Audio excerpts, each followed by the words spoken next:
Hey guys, what's up? Welcome back. How are you? I hope you guys are having a fantastic day. For today's video, I wanted to share with you guys a holiday anti-haul. So I've actually never done a holiday anti-haul ever, I don't think. But you guys know I usually do like my yes, no, maybe so video. And I was looking through like Instagram and stuff and I was like, you know how I talk to myself. I was thinking to myself that really there's a ton of stuff that I'm not interested in picking up. And I wanted to just share those with you guys. I feel like these days I want to say I'm a little bit more mindful with what I purchase. I really want to get pieces that I love, that I think I'll love, that I think I'll enjoy, not to get just to get kind of thing, you know what I mean? So yes, for today we are going to be having an anti-haul discussion. Let me know what you guys think of this video in general, or if you super prefer. So yes, for today I'm going to be speaking about products that I'm not going to be picking up. Let me know if you guys want to see more of this or you prefer my yes, no, maybe so. I figured I can kind of throw this in here to see if you enjoy or not. If not, let me know. The first thing that I definitely think I'm not going to pick up is this right here from Lunar Beauty. Now, of course, I don't have anything against these brands.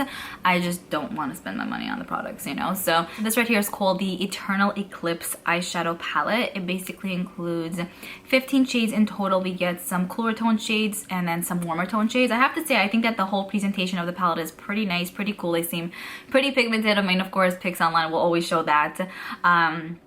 But for some reason, I really am not gravitating towards this. I could see where the blue vibe is coming from, and I could create probably a few looks with that, but then I feel like the whole middle row are shades that we've seen gazillion times over and over again, which is fine, but I also feel like there really isn't much contrast in this palette for me to feel super inspired to actually use.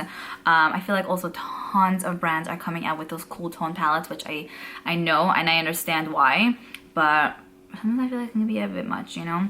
So yes, for me, I'm not gonna pick this up. I mean, it's $48, definitely pretty up there. I'd rather spend that maybe on a nice shirt or just a different eyeshadow palette that I'm feeling more inspired with. He also released some lip products, which are shades that I have a few of from like Liora Cosmetics and from other brands, so I think I'm good on that. And then he also released some eye brushes as well, which I'm thinking might be made in the same factory as Morphe. I'm not 100% sure, which is fine because I actually really do enjoy their brushes. But with that being said, I have a decent amount of brushes from Morphe to begin with, so I don't feel like I need to necessarily purchase these. Also, a lot of them are not my style of brushes. I think I might just maybe use one or two. My favorite brush kit from Morphe is actually the Jaclyn Hill and Morphe brush kit. So, I mean, I constantly use it and I'm obsessed. So, I think I'm pretty good for now. Even though, again, these are pretty affordable at like $5 to $6 each.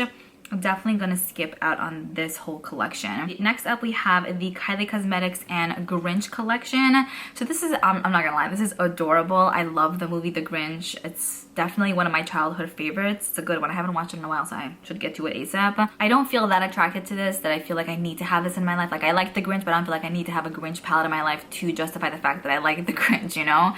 I will say that the palette seems a little bit more on the underwhelming side for me. I maybe would have wanted something a bit more with depth. A lot of the shades seem like a little bit too light, and for me, I feel like I'm not gonna be able to create looks that I would probably feel satisfied with. I would love like a super deep brown or something. I feel like it's just a classic shade that maybe old palettes should have, just in my opinion, you know?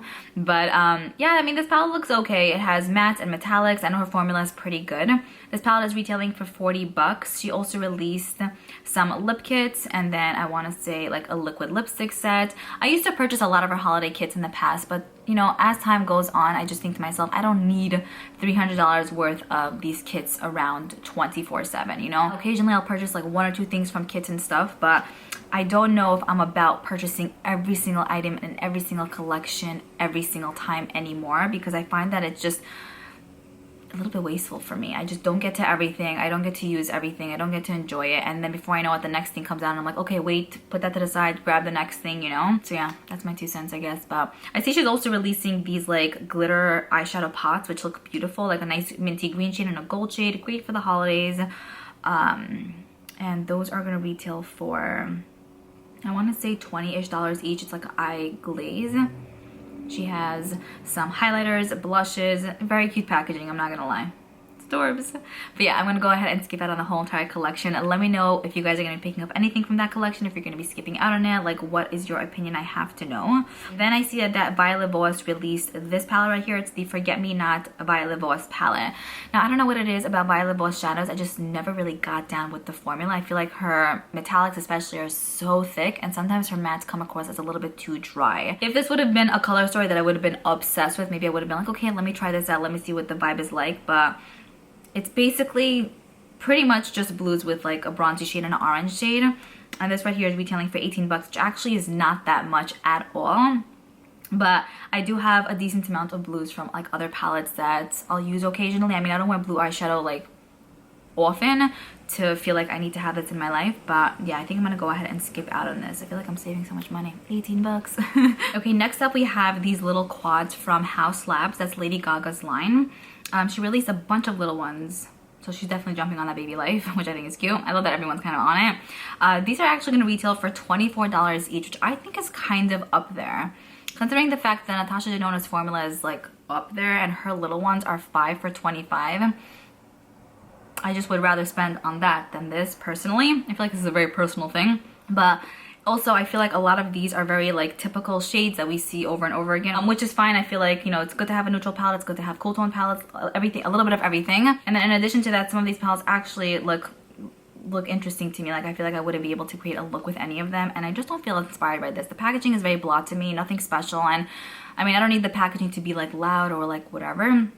But like even with Natasha Denona, she has like this smoothness, this like clean look with her palettes, and that's a vibe, you know. With this, I just don't like, I don't even know what this is. It really doesn't, I really honestly, I really dislike the packaging, and it's kind of turning me off. So for me, I'm like, I don't need this in my life kind of thing. Also because of the fact that they're pretty pricey. If they would be 15 each, I'd be like, okay, maybe, yeah. But because they're 24 each, I've never tried the formula of House Labs, but I don't know if it's like as good as Natasha Denona. And I love, like, I don't compare everything to Natasha Denona, but her formula is really, really good. And I feel like it would make sense for her to charge the amount she does. But for this, it's like, it's a bit steep. And especially with the packaging looking really, honestly, very, very cheap. It looks like something that I could find in the Dollar Tree, which is fine. I mean, I buy makeup from there occasionally here and there, but like this is 24 and, you know, anyway. Skip on those. Next, I see that Colourpop released these palettes here. So we have the Big Poppy palette, which basically includes warmer tone, brown tone shades. Then they also have the Cooler Than Me palette, and then the Blushing Nude palette as well.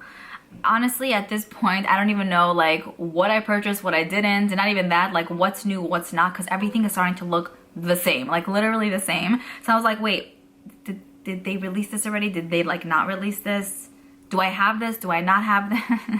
You know what I'm saying? So I don't know with these, like, yeah, I'm definitely not going to pick them up. They look so similar to everything else that they have, and I just don't understand why they keep releasing the same things over and over and over again with just different packaging and like 1 or 2 different shades. It's a little bit excessive at this point. And don't get me wrong, I love Colourpop. Their collections are so cute. They're very, I feel very inspired by their pieces, but it's just, it's getting to be like overkill, I want to say. Next, we actually have this collection here by Colourpop as well. It's another collection they released for the holidays. I think the other one was part of the holidays also, but I don't know for sure. This I know is their holiday collection. It's called the Amorex collection, I want to say. So there are basically 2 like color families. We have one Mauve tone color family that includes like Mauve tone blushes, Mauve tone glosses, Mauve tone eyeshadow palette. And then I see that they have a gold eyeshadow palette as well. They don't have like any like gold highlighter or anything like that, but they do have like a gold cream eyeshadow kind of thing. So really pretty. Everything looks amazing, but again, very repetitive shades. And I believe I already have something very similar to this burgundy palette, which looks gorgeous. I love both of them. So I'm thinking I would love to get them, but at the same time, I feel like it's way too redundant. I think that Huda Beauty recently released a little gold 9-pan palette, which I've been hearing amazing things about. So I probably will pick up that one as opposed to this gold one by Colourpop, even though it's a little bit more affordable. But yeah, it's a lot, to be honest. And then finally, the last item that I'm going to speak to you guys about is this right here from Pat McGrath. This is the Mega Mothership Celestial Divinity Eyeshadow Palette. I really love the Pat McGrath formula in general. I think that the quality of her eyeshadow palettes are outstanding. Even though I only own one bigger palette and a few small ones, I love them. This right here is retailing for $78. It is a limited edition and it is exclusive. So the limited edition part is making me think that like I probably will use it a ton like nowish, but then I'll feel like I can't use it like next year or whatever because I can never speak about it kind of thing, you know? And then I always feel bad like if I'm wearing something and then you guys are like, what are you wearing? And then I'm like, ugh, it's not available anymore, you know? But I mean, sometimes I'll still purchase stuff that are limited edition and stuff like that. But I'm thinking to myself, I love her formula and everything like that, so I think I'd rather put the $78 towards something else that I really feel head over heels over and that I really feel like extremely like obsessed with, you know? This I like, but I'm not fully in love with it. I also heard that it's not exactly the same formula as her like what 10-pan palettes. So for me, like I mentioned, I'd rather just put a little bit more money and get a bigger palette as opposed to getting this one. Also, her bigger palettes I believe are just, you know, palettes that are available year round, so I can use it all the time. So yeah, for this one I think I'm gonna go ahead and skip out on it, even though it is absolutely stunning. Okay, so that is pretty much it. I hope you guys enjoyed this video. I think it was a little bit all over the place. Sometimes it's like I feel like I'm being repetitive with the items, but sometimes I don't have a specific reason as to why I don't want something. I just look at it and I'm like, I just don't want it, you know? So yeah, hopefully you guys enjoy this and I wasn't like saying the same thing over and over again. Let me know what products are on your no list. I would absolutely love to know that info. And yes, I'm looking forward to reading your comments down below. I'll see you guys in my next video. Bye.